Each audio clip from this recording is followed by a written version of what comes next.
Hi guys, welcome back to the video. Welcome back to this channel. Kung nakasubscribe ka, thank you very much. Kung di ka pa nakasubscribe, please subscribe. Kasi today, pag uusapan natin is paano gumawa ng coloring book using Canva. Pwede mo ibenta. So, we're going to create a printable or ready-to-print coloring book.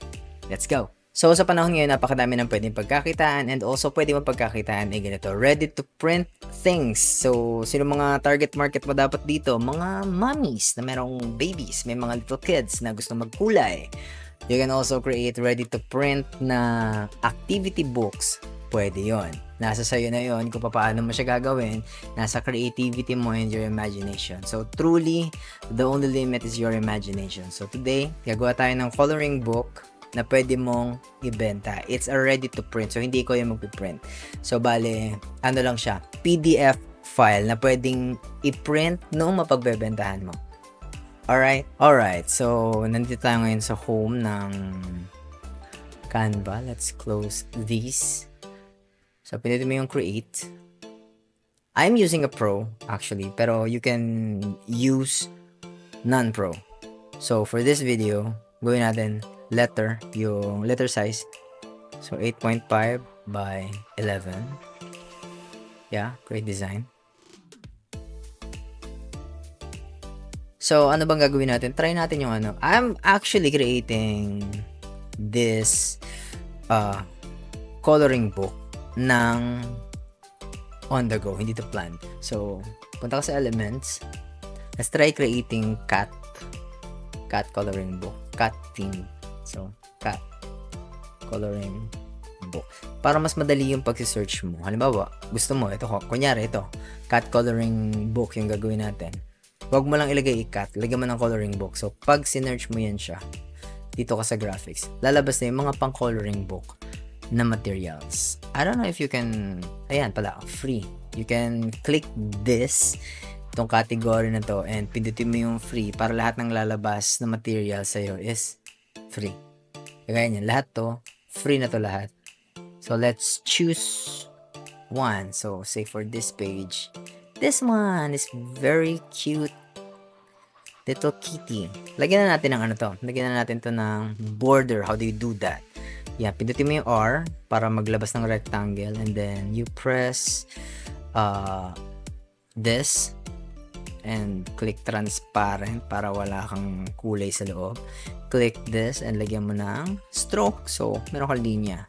Kung gusto mo lang naman ng border, yan. Yan, maglagay tayo ng border. Wala lang, para ano lang. Yan. So, we have a little kitty right there. Mind you guys, you cannot use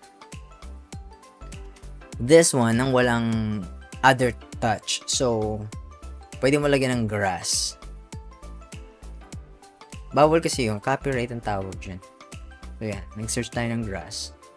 And, yeah, kahit dagdagan mo lang nito, say, this one, dyan, or there, you can use this na as your own coloring book. Now, we have this na. Mag-create ka na ng another page or just duplicate this page na lang. Yan, you can just click this, duplicate mo na lang, and then delete the cat or the grass. Search mo na lang ulit. Cat coloring book. Just another piece of thing, and yeah, pwede na ulit yan. Another, dagdagan mo na ulit ng ibang elements para pwede mo siyang gamitin. Say, butterfly.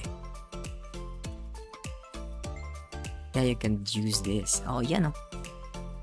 Charing, may butterfly siya tinitingnan. Gusto niya kainin. Charing. Gusto niya kainin. Ayan, meron na tayong another page. Duplicate mo na lang ulit. Delete mo to. Delete mo yan. Palta mo ng iba. Okay, for the next thing, pwedeng to.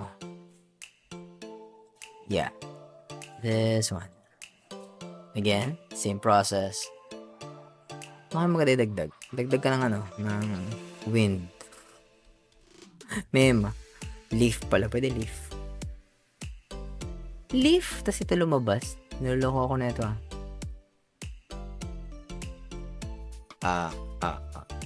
Sige, butterfly na lang din. Butterfly. Bakit nalimutan ko spellin ng butterfly? Ano? Okay. Sorry. Ayan.